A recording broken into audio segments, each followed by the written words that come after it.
How many streams of income do you have?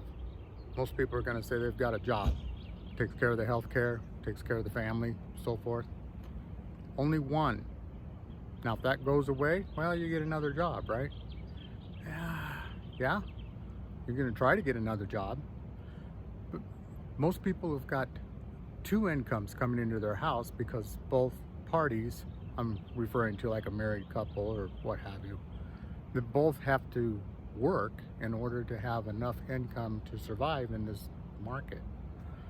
Well, what I want you to consider is try to figure out a way that you can make extra money on something else. You can't necessarily go out and get a new job, but I have, and that's why I'm standing here at 5:30 in the morning.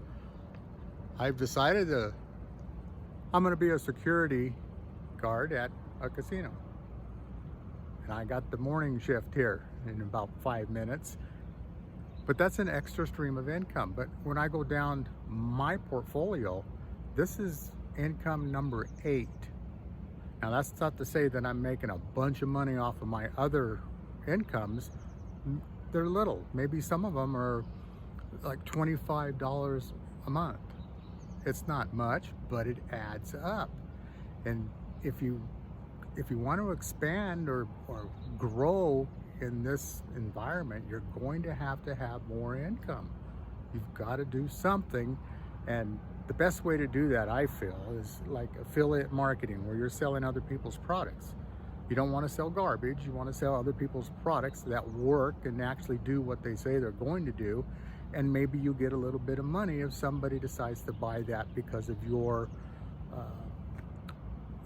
introduction to that product. So I'm just kind of rambling on here, but what I'm just trying to get across is that one stream of income is not going to keep you safe in this environment. You're going to have more income, and the only way you're going to get that is from other people. That's where all income comes from, other people. So make sure everyone you look at is a potential customer and treat them like that.